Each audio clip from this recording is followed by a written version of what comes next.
Today we're going to have a little clarity on the subject of love. आज हम थोड़ा इस विषय के ऊपर, प्रेम के ऊपर थोड़ी सी और सफाई में बात We करेंगे। talk about love all the time. हम हमेशा प्रेम के बारे में बात करते हैं। Everybody knows love, सबको प्रेम के बारे में पता है। and we understand love, and we try to define love. हम प्रेम को, प्यार को समझते हैं और हम उसका व्याख्यान करना चाहते हैं। There are different types of love, अलग-अलग प्रकार का प्रेम है, but the kind of love that we are talking about is the divine love or the agape love. लेकिन हम आज सुबह जिस प्रेम के बारे में बात कर रहे हैं वो दैव्य प्रेम है, अगापे प्रेम है, God's love. परमेश्वर का प्रेम। And that is the kind of love that is the supreme expression of love. और वो एक ऐसा प्रेम है जो उच्च है और सबसे ऊपर महान प्रेम है। Every one of us can live by the agape love of God. हम सब लोग उस अगापे प्रेम के आधार पर जीवन जी सकते हैं। So the topic is, what should be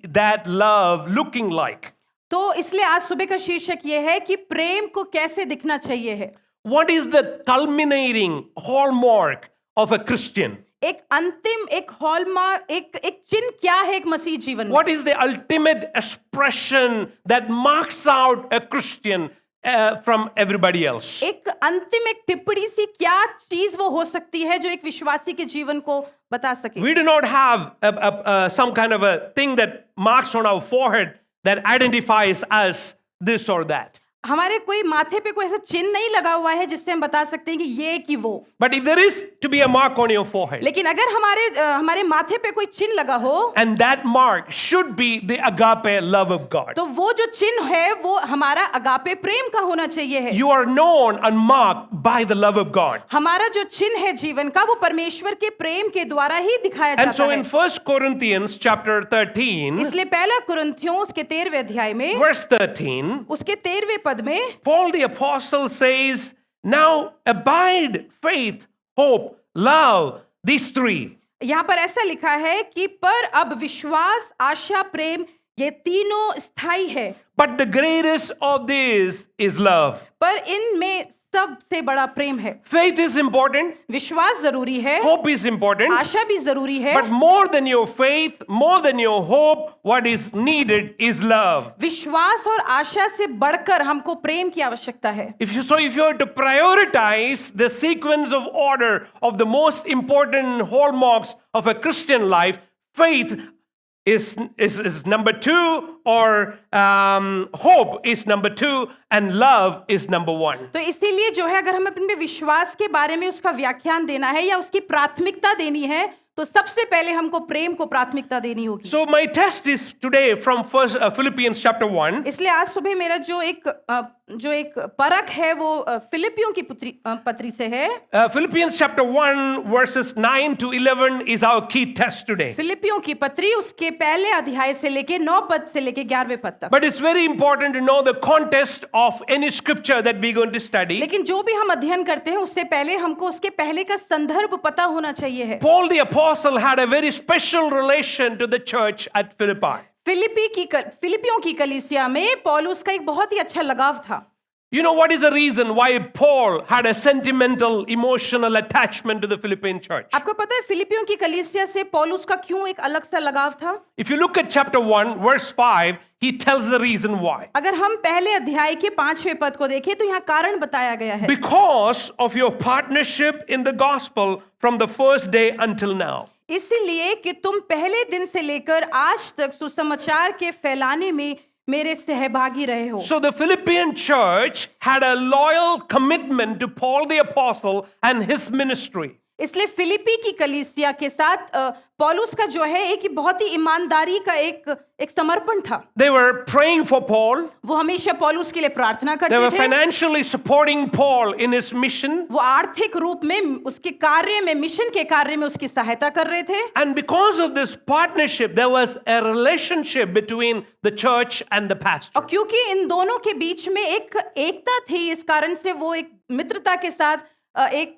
उनकी सहायता कर रहे थे। There is always a deep, intimate relationship with the leadership of the church and the congregation. हमेशा जो है एक बहुत ही गहरा एक मेल था उनके कलीसियाई अगुवाई में और कलीसिया के बीच में। You are not here as members who just comes on Sundays to listen to some music and be entertained and hear some motivational messages and go home inspired. आप कोई ऐसे लोग नहीं है जो हर रविवार को आ जाएं यहाँ, अच्छा सा गाना सुन ले, अच्छा सा संदेश सुन ले और आप उत्तेजित होकर यहाँ से चले जाएं। But God has called you and saved you to His work and for His mission. लेकिन परमेश्वर ने आपको बुलाया है और बचाया है ताकि आप उसके मिशंस के लिए कार्यरत हो सकें। And church is a platform where we unite our hearts, our mind, our resources, everything we have to serve His purpose. और कलीसिया वो ऐसी जगह है जहां पर हम अपने आर्थिक रूप से, अपने मन से हर चीजों को मिलाकर हम सेवकाई करते हैं। So whatever you do, you don't do it to get paid. You do it because you want to fulfill the mission of God, the calling of God upon your life through the institution of the church. इसलिए आप यहाँ पर आते हैं या अगर आप कुछ करते हैं इसलिए नहीं कि आपको कुछ मिलेगा वापस में, लेकिन आप इसलिए करते हैं क्योंकि आपके जीवन में एक बुलाहट है उस सेवकाई को करने के लिए जो आपको पूरा करना है। So each one of you are to come into a partnership, into a relationship with the leadership, with the church. इसलिए आप सब लोग मिलकर कलीसिया की अगुवाई में, कलीसिया की सेवकाई में मिलकर कार्य करते हैं। And when we become partners, we share the vision, we share the common purpose why we exist in this place. और जब आप मिलकर कलीसिया के साथ सहभागी होते हैं तो आप कलीसिया के दर्शन को, कलीसिया की सेवकाई को पूरा करने में कार्य करते How हैं। many of you following what I'm sharing today? आप में से कितने लोग समझ पा रहे हैं मैं आज सुबह क्या बांट रहा हूँ? Amen? So you are here partners in the gospel. तो इसलिए आप आज सुबह सुसमाचार के लिए हमारे साथ मिलकर सहभागी होने के लिए कार्य। Life Bridge does not belongs to one individual. Life bridge जो है वो एक व्यक्ति का नहीं है, It belongs to all of us. हम सबों का है। We own it. ये हमारा है। We are partners in this business. हम इस सेवकाई में, इस कार्य में जो है मिल करके कार्य करते In हैं। prayer, प्रार्थना में, in service, सेवकाई में, in giving our finances, अपने आर्थिक तौर से देकर, in doing what it takes to make sure that this ministry grow and thrive. हर चीज वो कर कर जिससे हम ये पक्का करते हैं कि ये सेवकाई बढ़े है। So Paul had that feeling towards the Philippi church. इसलिए फिलिपी की कलीसिया के लिए पौलुस के अंदर यही भावना थी। And in verse 3, और तीसरे पद में हम देखते he says, हैं, I thank my God every time I remember you. यहाँ ऐसा लिखा है, मैं जब जब तुम्हें स्मरण करता हूँ तब तब मैं परमेश्वर को धन्यवाद करता हूँ। When you become a partner in the church, जब आप कलीसिया में सहभागी हो जाते हैं, we become born brothers, we become covenant comrades, and what we do, we remember each other in prayer. हमारी एक वाचा का संबंध बन जाता है जब हम कलीसिया में आते हैं और हमारा एक दूसरे के साथ एक रिश्ता बन जाता है। And so here in verse 7, इसलिए हम 7वें पद में देखते हैं यहाँ Paul पे becomes a little bit personal and he becomes very emotional. अब पौलुस जो है यहाँ पर बहुत ही फिलिपी की कलीसिया के प्रति भावुक हो जाता है और बहुत व्यक्तिगत हो जाता है। Paul was an emotional person. पौलुस जो था एक बहुत ही भावुक व्यक्ति था। And if you want to feel the emotion of Paul, read verse 7. अगर आपको पौलुस की भावनाओं को समझना है तो 7वें पद की ओर ध्यान दें। It says, it is right for me to feel this way about all of you. यहाँ पे ऐसा लिखा, उचित है कि मैं तुम सब के लिए ऐसा ही विचार करूं, Since I have you in my heart, whether I'm in chains or defending and confirming the gospel, all of you share in God's grace with me. क्योंकि तुम मेरे मन में आ बसे हो और मेरी कैद में और सुसमाचार के लिए ऊपर और प्रमाण देने में तुम मेरे साथ अनुग्रह में सहभागी हो। It is right for me to feel this way. पौलुस कह रहा है कि ये मेरे लिए उचित है कि मैं ऐसा महसूस करूं। Do you feel the feeling of Paul here? क्या आप महसूस कर पा रहे हैं कि पौलुस यहाँ पर कैसा महसूस करता है? Do you want to see another feeling, emotion of Paul? क्या पौलुस का दूसरा प्रकार की एक और भावना आप देखना चाहते हैं? Look at verse 8.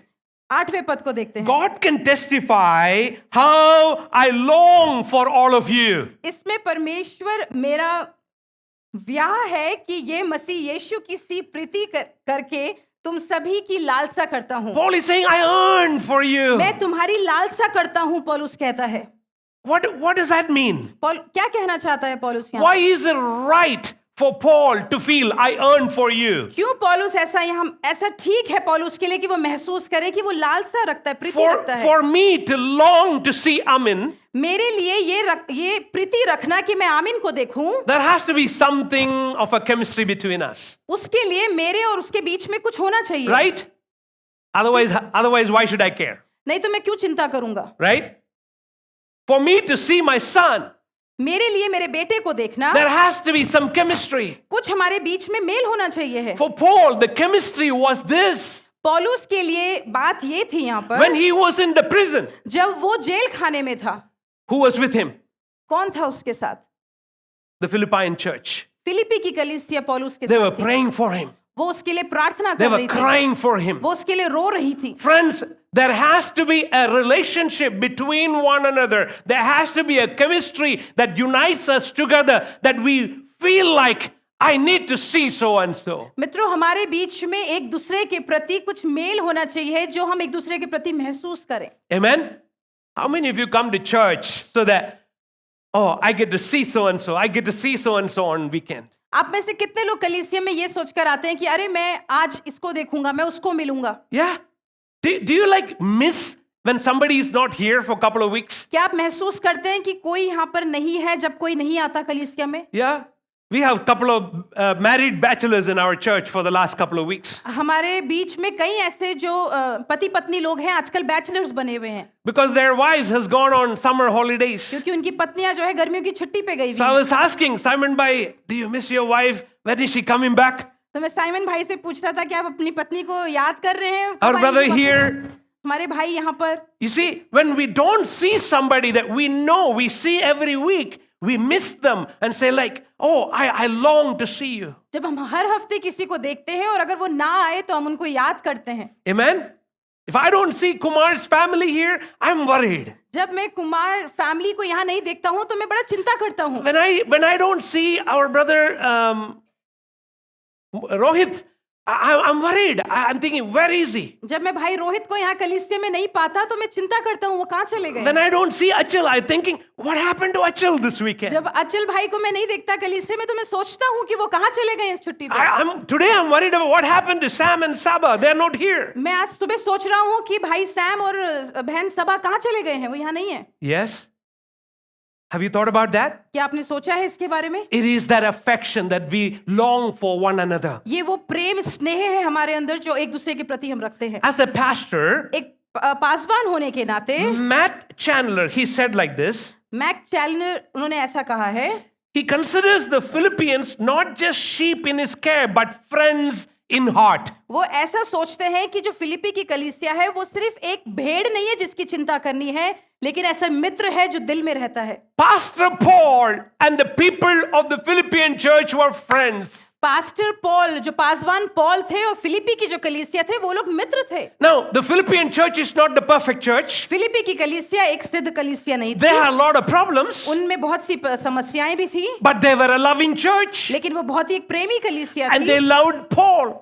और वो पौलुस से प्रेम करते थे। And so part of his love for the church इसलिए उसके एक हिस्से में जिससे वो प्रेम करता था कलीसिया was that से, he was constantly praying for the church. कि वो नित्य लगातार कलीसिया के लिए प्रार्थना कर रहा था। Now, when Paul was praying for the church, जब पौलुस कलीसिया के लिए प्रार्थना कर रहा था, he could have prayed, Lord, give everybody a nice car. वो ऐसा प्रार्थना कर सकता था कि कलीसिया में सब लोगों के पास तो एक अच्छी गाड़ी दे, Give everybody good job. सबको एक अच्छी नौकरी दे, Give everybody big house. सबको एक बड़ा घर दे। Are they important? क्या ये सब चीजें जरूरी Yes, है? they are all very important. ये सब चीजें हाँ बहुत But जरूरी हैं। Paul does not pray for material things. लेकिन पौलुस यहाँ पर जो है सम्मानी चीजों के बारे में बात नहीं कर रहा But है। when you look at verse 9 to लेकिन 11, जब हम 9 पद से लेके 11वें पद तक देखते हैं, Paul is praying for something much more bigger, something more important than any material things in this यहाँ world. पौलुस हर चीजों से बढ़कर किसी और उच्च बात के लिए प्रार्थना कर रहा है कलीसिया के Look लिए। at verse 9. 9वें पद को देखते हैं। This is my prayer, मैं ये प्रार्थना करता हूँ that your love may abound. कि तुम्हारा प्रेम बढ़ता जाए, that your love may grow. कि तुम्हारा प्रेम बढ़ता जाए। You see, this is what we need in the church. एक कलीसिया में इसी चीज की जरूरत है, More than material things. इससे आधुनिक चीजों से ज्यादा बढ़कर What we need is love. सबसे ज्यादा जिसकी जरूरत है वो है प्रेम। Now, what is love? प्रेम क्या है? A.W. Tozer said like this. A.W. Trouser ने ऐसा कहा है, We do not know and we may never know what is love. हम नहीं जानते हैं और शायद हम कभी जान ही ना पाए कि प्रेम क्या है, But we can know how love manifests itself and that is enough for us. और लेकिन हम ये जान सकते हैं कि प्रेम अपने आप को कैसे प्रकट करता है और वो हमारे लिए काफी है जानने के लिए। Now, we may struggle to define what is love. शायद हम बहुत संघर्ष करें ये बताने के लिए कि प्रेम क्या है, But we all know how love demonstrates and manifests itself. लेकिन हम सब ये जानते हैं कि प्रेम को कैसे दिखाना है बाहर। So we really don't need a definition of love तो इसलिए ये जरूरत नहीं है कि हम इसकी कोई परिभाषा दें कि प्रेम क्या है, because we know how it works on a daily basis. क्योंकि हमें ये पता है कि प्रतिदिन के जीवन में ये कैसे काम करता है। Now, Jesus is our great example of such kind of a boundless love manifested or demonstrated. हमारा यीशु के पास वो सबसे अच्छा एक उदाहरण है जो हमें बता सकता है एक असीमित प्रेम को कैसे दिखाना है। In Mark chapter 10 verse 21, मत्ती के 10वें अध्याय Mark chapter 10, मरकुस के 10वें अध्याय की 21वें पद में, when Jesus was speaking to the rich young ruler, जब यीशु एक धनवान सरदार से बात कर रहा है, what did he say? क्या कहता है यीशु? He said, I love you.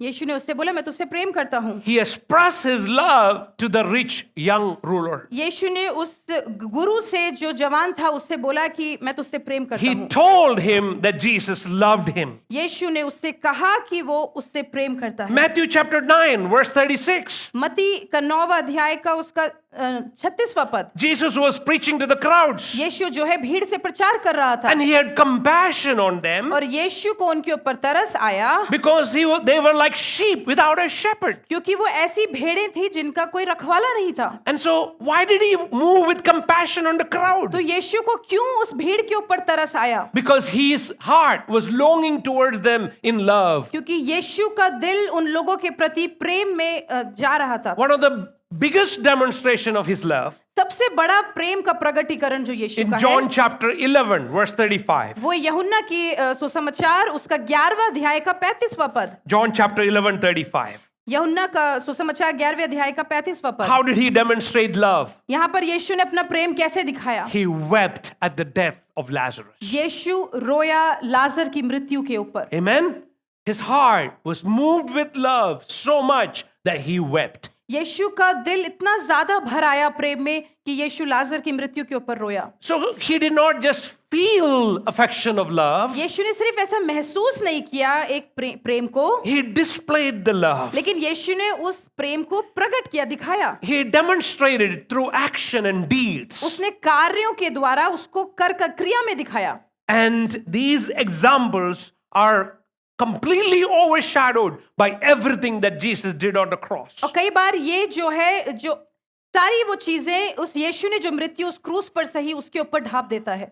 Somebody said, somebody said, how much does Jesus loves you? किसी ने किसी को ऐसे पूछा कि यीशु तुमसे कितना ज्यादा प्रेम करता है, And they stretched out their hands and said, this much. और उन्होंने अपने हाथ को फैलाया और बोला इतना ज्यादा। This is how much Jesus loves us. इतना ज्यादा यीशु हमसे प्रेम करता है, He hung himself on the cross. उसने अपने आप को क्रूस पर लटका दिया। Friends, the cross is the ultimate demonstration, expression of God's love for us. मित्रों, क्रूस की मृत्यु परमेश्वर का सबसे उच्च प्रेम है जो परमेश्वर ने हमसे किया And है। that's why Jesus told his disciples. इसलिए यीशु ने अपने चेलों से भी यही कहा। John chapter 15, यूहन्ना के सुसमाचार उसका 15वां अध्याय verse 12 to 14. उसके 12वें पद से लेके 14वें पद तक, This is my commandment, ये मेरी आज्ञा है that you love one another as I have loved you. कि तुम एक दूसरे से ऐसा प्रेम रखो जैसे मैंने तुमसे प्रेम रखा है। Greater love has no one than this, that someone lay down his life for his friends. इससे बढ़कर और प्रेम कोई हो नहीं सकता कि कोई अपने मित्र के लिए अपना प्राण दे दे। And you are my friends if you do what I command you. और तुम मेरे मित्र हो अगर तुम वो करो जो मैं तुम्हें आज्ञा देता हूँ। So Jesus demonstrated and he commanded us to do the same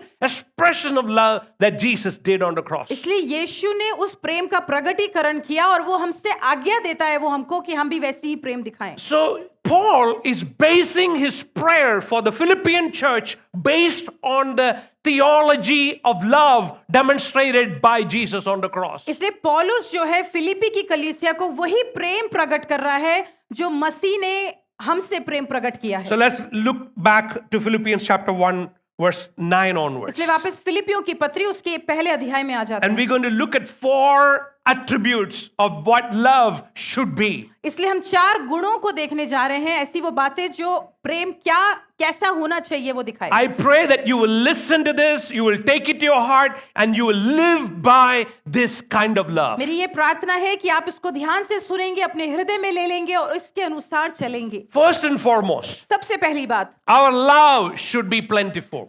तो हमारा प्रेम जो है वो बहुतायत में होना चाहिए। Our love should abound. That's what Paul prays. हमारा प्रेम जो है वो भरपूरी में होना Paul चाहिए। says, this I pray that your love may abound still more and more. पौलुस यहाँ ऐसा कहता है कि मेरी ये प्रार्थना है कि तुम्हारा प्रेम बढ़ता ही बढ़ता चला जाए। सारे मेरे पीछे बताओ, more and more. बढ़ता चला जाए। और बताइए, more and more. बढ़ता अभी बढ़ता हिंदी चला में जाए। बताइए, बढ़ता चला जाए. बढ़ता चला जाए। Amen. Let our love grow more and more. होने पाए कि हमारा प्रेम बढ़ता चला जाए। Hallelujah. The word abound, what does it mean? यहाँ पर प्रेम की बढ़ोतरी होना, बढ़ने का क्या मतलब है? It means to go over and above a fixed limit. इसका मतलब ये है कि जो एक सीमा है जहां तक उससे ज्यादा बढ़ जाए। Okay, so this water bottle is designed to contain 250 milliliters of water. तो 250 मिलीलीटर जो है वो पानी, उतनी ही उसकी क्षमता है, उसके अंदर उतना पानी आ सकता है। So I can fill it up to 250 milli. तो मैं उसको उतना तक भरूंगा जितना जरूरत है उसमें। Now I can stop it there. मैं वहां पे रुक सकता हूँ। That means it has reached its capacity. इसका मतलब उसकी क्षमता तक वो पहुंच चुका है। Now when I pour more, लेकिन अगर मैं उसमें और डालता हूँ what happens? तो क्या होता है? What is happening here? It is overflowing. वो ज्यादा बहने लगता है। Is there a shortage of water in this bottle? क्या इसमें कुछ कमी है पानी की? अब There is no shortage of water in this bottle. इस बॉटल में पानी की कमी नहीं है, But more love is being poured out. लेकिन और ज्यादा प्रेम बाहर उमड़ रहा है। This is what happens to you and me. यही है जो आपको और मुझको होता है। When we come to God, जब हम परमेश्वर के पास आते He हैं, fills us with His love वो हमको अपने प्रेम से भर देता है, more than we need. उससे भी बढ़कर जितनी हमको जरूरत है। We have so much हमारे पास और उतना ज्यादा है that it just overflows कि वो उमड़ता जा रहा है and it just never और stops. वो रुकता नहीं है And it just never stops. और वो रुकता नहीं है। I can give more. मैं और ज्यादा दे I सकता can हूँ, give more. मैं और ज्यादा दे I सकता can हूँ, give more. मैं और ज्यादा दे सकता Because हूँ, there is an overflow of God's क्योंकि love. परमेश्वर का प्रेम उमड़ रहा And है I'm still full. और मैं अभी भी भरपूरी And में I'm हूँ still never lacking in love. और मैं अभी भी प्रेम में किसी घटी में नहीं हूँ। My dear friends, what we need is to fill our hearts with God's love so much that we have so much to give it away. मेरे प्रिय मित्रों, हमारे अंदर परमेश्वर का प्रेम इतना ज्यादा होना चाहिए है कि हम दूसरों को उमड़ता हुआ Now दें। this is a danger zone. Don't come here afterwards for अब prayer. यहाँ पर खतरा है आपके लिए, प्रार्थना के बाद यहाँ ना आए, Now if you come for prayer and you fall down, then I have to pray for you again. क्योंकि अगर आप यहाँ आए और फिसल के गिर गए तो मुझे दोबारा आपके लिए प्रार्थना करनी Amen. Abound in love. है। प्रेम में बढ़ते जाओ।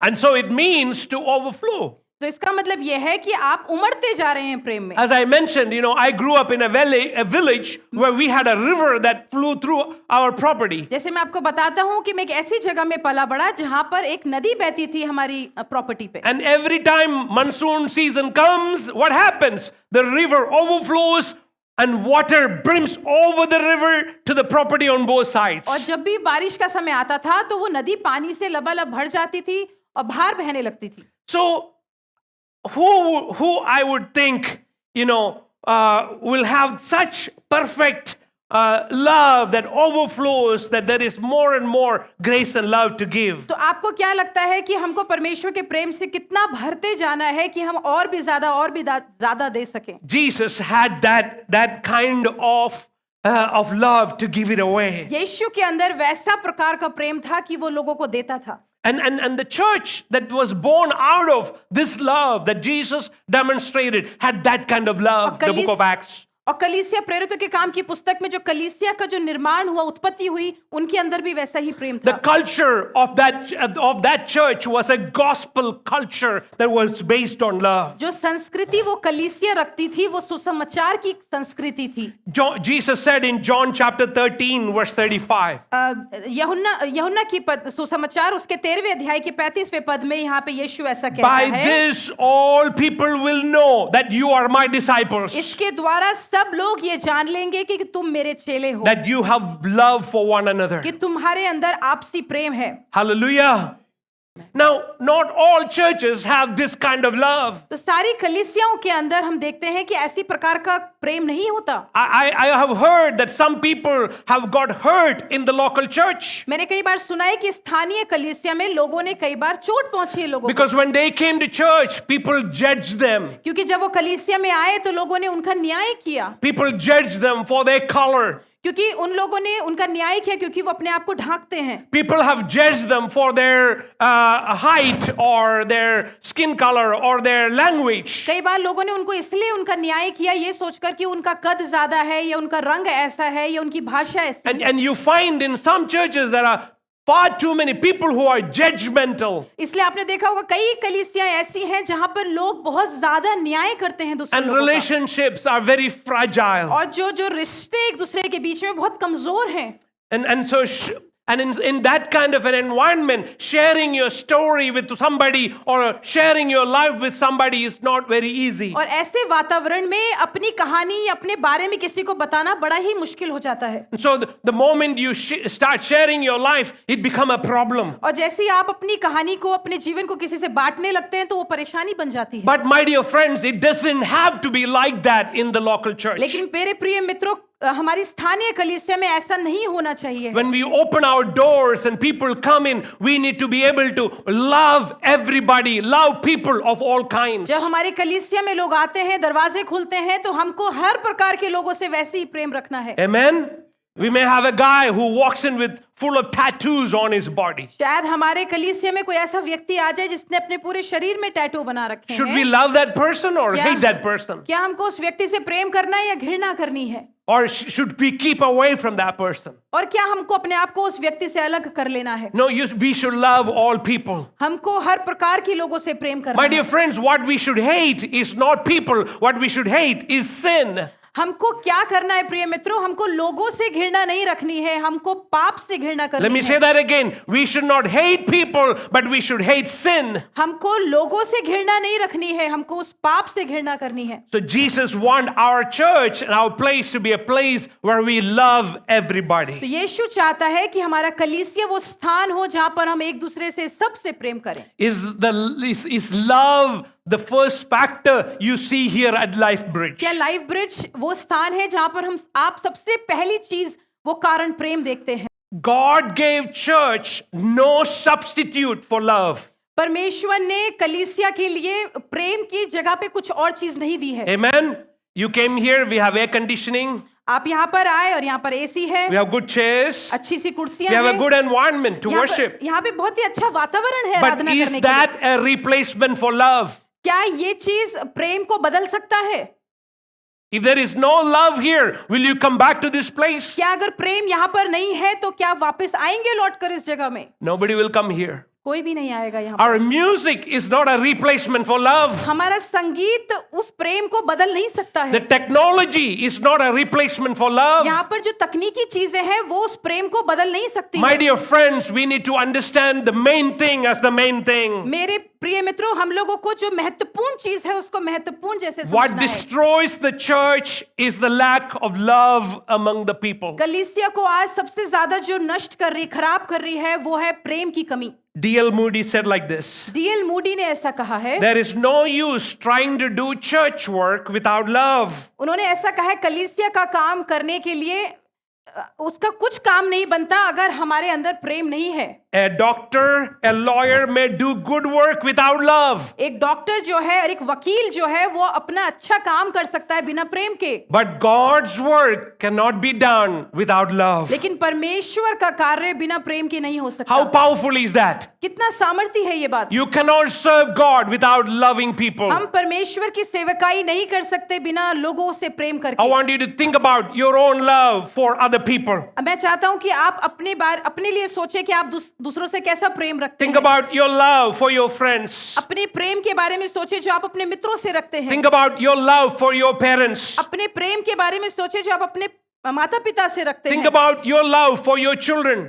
आप अपने प्रेम के बारे में सोचें जो आप अपने बच्चों से रखते हैं। Think about your love for your spouse. अपने प्रेम के बारे में सोचें जो आप अपने पति पत्नी से रखते Let me हैं। ask you this serious question this morning. मैं आपसे आज सुबह के समय एक बड़ा गंभीर प्रश्न Are you the पूछना चाहता हूं। kind of person whose love is abounding more and more every day? क्या आप एक ऐसे व्यक्ति हैं जिसका प्रेम हर दिन प्रतिदिन बढ़ रहा है? Romans chapter 5 verse 5 says Romeo की पत्री उसके 5वें अध्याय के 5वें पद में ऐसा लिखा है, that the love of God has been poured out in our hearts by the Holy Spirit. यहाँ पर ऐसा लिखा है, पवित्र आत्मा के द्वारा परमेश्वर का प्रेम हमारे मनों में डाला गया है। The love of God has been poured out in our hearts by the Holy Spirit. परमेश्वर का प्रेम हमारे हृदयों में डाला गया है पवित्र आत्मा के द्वारा। And if the Holy Spirit is being poured out into your heart, और अगर पवित्र आत्मा के द्वारा आपके अंदर प्रेम डाला गया है, then it needs to flow out. तो वो उमड़ना चाहिए है। It needs to flow out. वो उमड़ना है, वो बाहर And the निकलना है। place to flow out begins here in the church. और जो बाहर उबड़ने वाला प्रेम है वो कलीसिया में शुरू होता है। Church is the expression of God's love in the local community. कलीसिया जो है वो प्रेम का प्रगटीकरण है, परमेश्वर के प्रेम का प्रगटीकरण है एक स्थानीय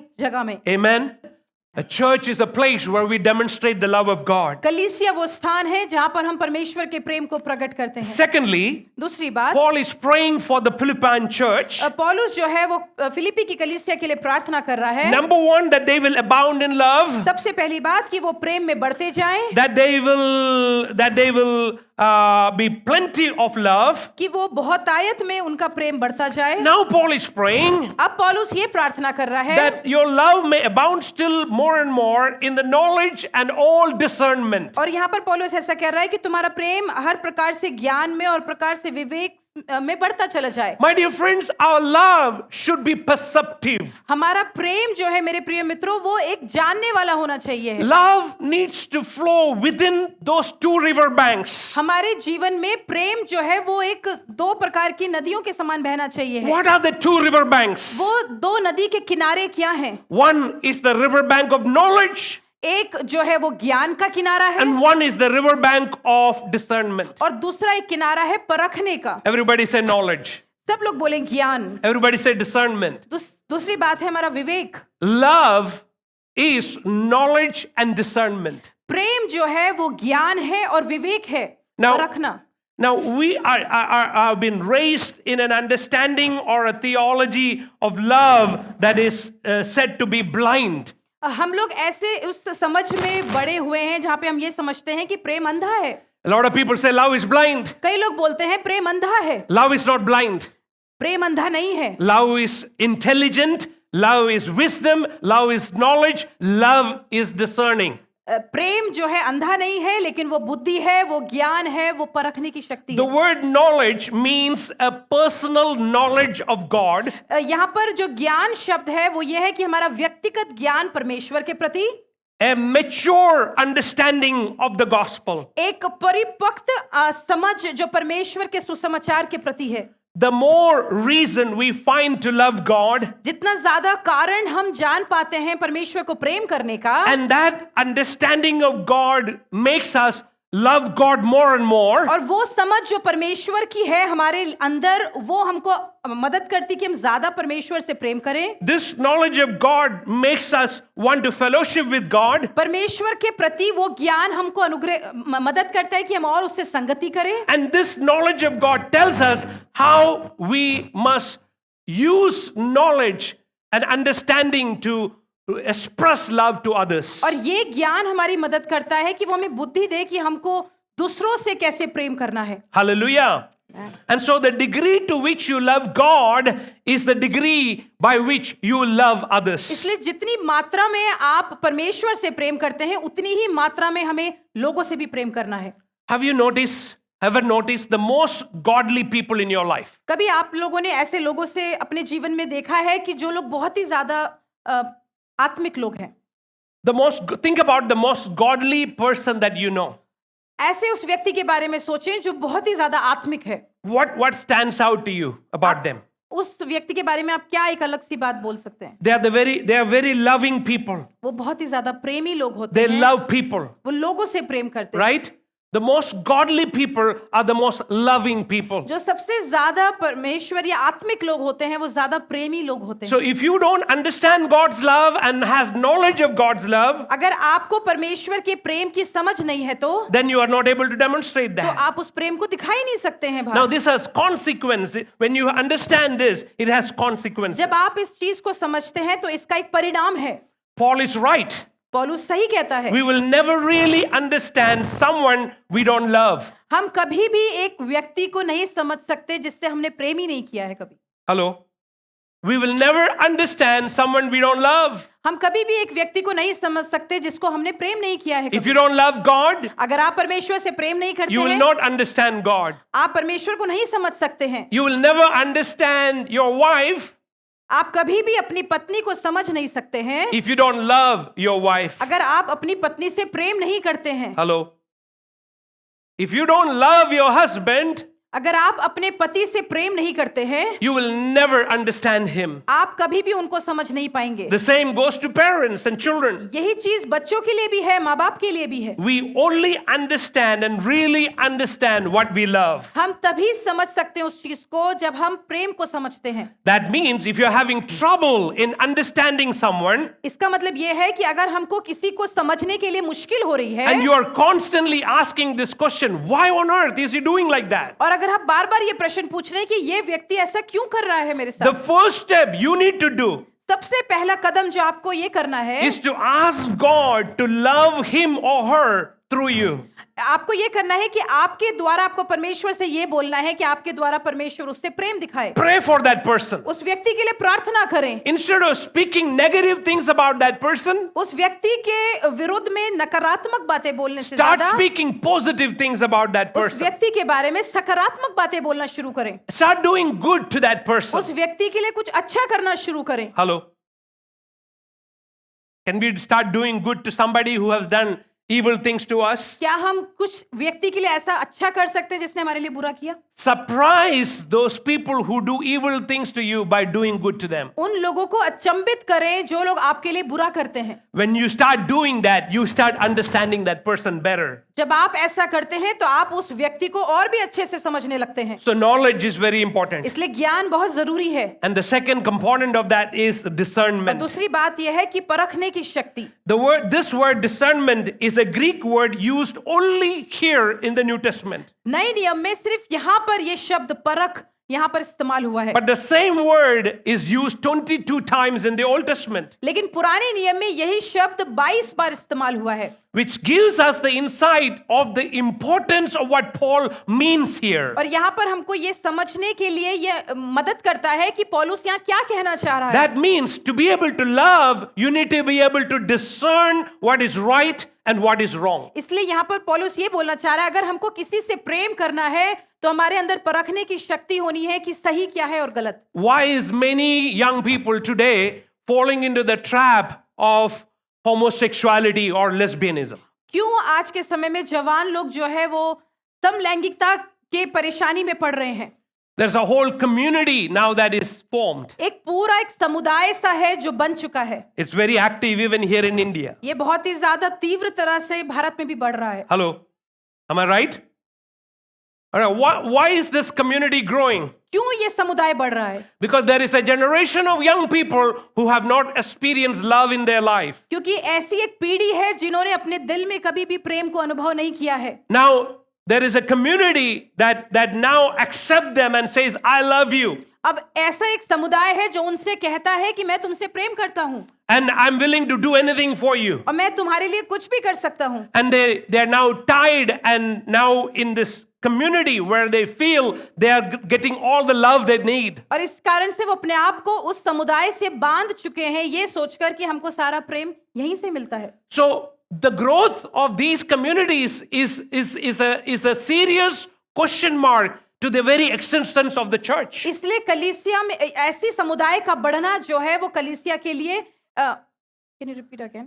It's a big question mark to the church, the existence of the church. इसलिए आज कलीसिया की जो कलीसिया स्थायी कलीसिया जो हमारी है उसकी बढ़ोतरी के लिए एक बहुत प्रश्न चिन्ह है. If we as a church can be a community of people who express love for one another, our young people will not go seeking love anywhere else. अगर आज हमारी कलीसियाएं जो है वो प्रेम करने वाली कलीसियाएं बन जाएंगी तो ऐसे समुदायों में प्रेम के लिए वो नहीं जाएंगे. Our homes will be place of love where our children will know and experience love that they don't need to go anywhere else. हमारा घर जो है वो ऐसा घर बन जाएगा जहां उनको इतना प्रेम मिलेगा कि उनको कहीं और प्रेम के लिए जाना नहीं पड़ेगा. Our young generation is starved of love and they are desperate for love, and where they can find they will join it. और हमारे जवान लोग आजकल इतने ज्यादा प्यार के लिए चाहते हैं कि वो ऐसे किसी भी समुदाय से जुड़ सकते हैं प्यार को पाने के लिए. And during the last 2 years of COVID, when we've been shut down within the homes, within the confines of the home, many young people have gotten themselves into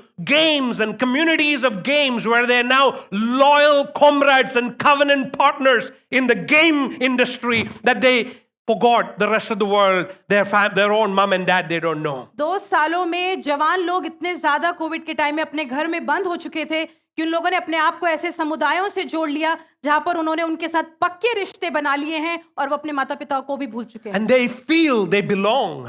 और वो ऐसे सोचते हैं कि वो किसी के हैं. And they feel they are accepted. और वो सोचते हैं कि किसी ने उनको अपना लिया है. But they don't realize it is an imaginary fantasy world. लेकिन वो ये नहीं जानते हैं कि ये सिर्फ एक कल्पना है. That is not real. वो सत्य नहीं है. It's only the real home, your mom and dad, your brothers and sisters, that is real platform for love. वास्तविक जो प्रेम जहां आप पा सकते हैं वो आपके खुद के भाई बहन हैं, खुद के माँ बाप हैं. Your real love can only be found in this place called church. जो सच्चा प्रेम है वो आपको इस जगह में कलीसिया में मिलेगा. Not the virtual world of gamings where you are talking to a guy in Germany or Australia or America who is giving you a false image, a false name, and you have no idea of what kind of person that he or she is. आपको प्रेम बाहर नहीं मिलेगा कि आप बाहर किसी से Australia से या अमेरिका से उन लोगों से दोस्ती कर लें और आप ऐसे ही देखकर उनसे प्रेम कर लें. So Paul is praying इसलिए पौलुस ये प्रार्थना कर रहा that है your love will be discerning. कि आपका प्रेम जो है वो परखने वाला होगा. You will discern true love. आप सच्चे प्रेम की परख कर लें. True love is not found in the acceptance of gaming. सच्चा प्रेम जो है वो खेलने में नहीं मिल जाएगा. True love is not found in the satisfaction of sex.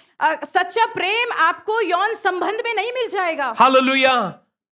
Look at Philippians chapter 1 verse 10. फिलिपियों की पत्री उसके पहले अध्याय के 10वें Mature पद में love. परिपक्व लव पहला प्रेम. It is not just an emotional feeling. ये सिर्फ एक कोई भावना नहीं है. It is not just some kind of a sentiment. ये सिर्फ कोई ऐसी भावुकता नहीं है आपके अंदर. Paul is saying, पौलुस कहता है, this is so यह तब है कि तुम that you may approve the things that are excellent. कि जो चीज है सिद्ध है तुम उस चीज को. Everybody say excellent. उत्तम. That you may approve the things that are excellent. कि तुम उन सब चीजों से को उत्तम जानो जो अच्छी हैं. प्रेम जानो. Your mother is excellent. तुम्हारी माँ जो है वो उत्तम है. Your dad is excellent. आपके पिता जो है वो उत्तम है. Your brother is excellent. आपका भाई जो है वो उत्तम है. Your sister is excellent. आपकी बहन जो है वो उत्तम है. Your home is excellent. आपका घर जो है वो उत्तम है. Your church is excellent. आपकी कलीसिया जो है वो उत्तम है. You are excellent. आप उत्तम हैं. Hallelujah. Amen. That is why we need to love. इसीलिए हमको प्रेम करना है. Meaning you need to carefully examine every expression of your love in the light of God's word. कि आपको बहुत ध्यान से उस प्रेम की परख करनी है जो आप करते हैं जो परमेश्वर के प्रेम के आधार पर The emojis you are getting, आपको जो इमोजीज अपने मोबाइल में मिलती हैं, examine it in the light of God's word. उस चीज को परमेश्वर के वचन के आधार पर उसे परखें। Is this love heart excellent?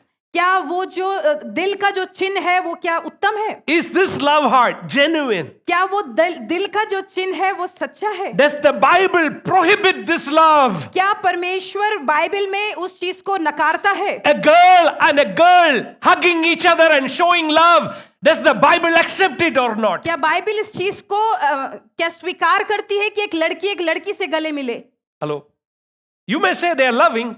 आप बोल सकते हैं कि वो प्रेम कर रहे हैं। A girl and a girl kissing and a boy kissing is love. एक लड़का एक लड़के से, एक लड़की से चुम्बन ले रही है, आप बोलेंगे प्रेम है। But does the Bible accept it? लेकिन क्या बाइबल उसको स्वीकार करती है? That is what we need to discern. That is the discernment that Paul is praying for the Philippian church. वो चीज हमें परखनी है और पौलुस उसी प्रेम के परखने की बात यहाँ पर फिलिप्पी की कलीसिया से कहता है। Are you with me this morning? क्या आप मेरे साथ हैं आज सुबह से? Are you getting hold of something new, something special? क्या आप कुछ नई चीज, कुछ विशेष चीज आज सुबह के समय पकड़ रहे हैं? I will rush through this very quickly. मैं जल्दी से यहाँ से होकर निकलूंगा। Paul then goes on to pray that our love will be pure. पौलुस फिर आगे बढ़ते हुए कहता है, ये प्रार्थना करता है कि हमारा प्रेम शुद्ध हो, पवित्र हो। Look at verse 10.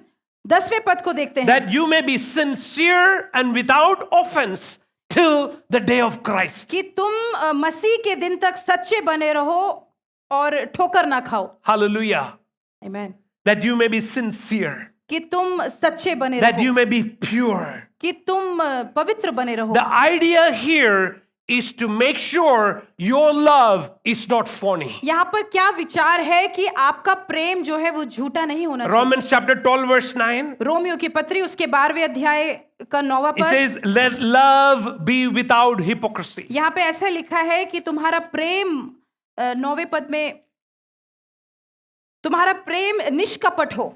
Let your love be without hypocrisy. तुम्हारा प्रेम निष्कपट हो। The best testimony is a genuine, authentic Christian life filled with pure motives. आपकी गवाही ऐसी होनी चाहिए कि मसीही प्रेम जो बहुत ही सच्चा प्रेम है उससे भरा हुआ वो प्रेम हो। As I read Paul's prayer here, जब मैं यहाँ पौलुस की प्रार्थना को पढ़ता हूँ, I see a hope attached to this prayer. मैं इस प्रार्थना के साथ एक आशा जुड़ी हुई देखता हूँ That they will abound in love. कि वो लोग प्रेम में बढ़ते चले That जाएंगे they approve what is excellent and pure and blameless. और जो चीज निर्दोष है और निष्कपट है वो उसमें बढ़ते जाएंगे। In simple English, साधारण भाषा में that they will become radiantly beautiful community as they follow Jesus कि वो Christ. ऐसी कलीसिया बन जाएंगी जो चमकदार है, जो चमकती है और जो अच्छी है। Hallelujah.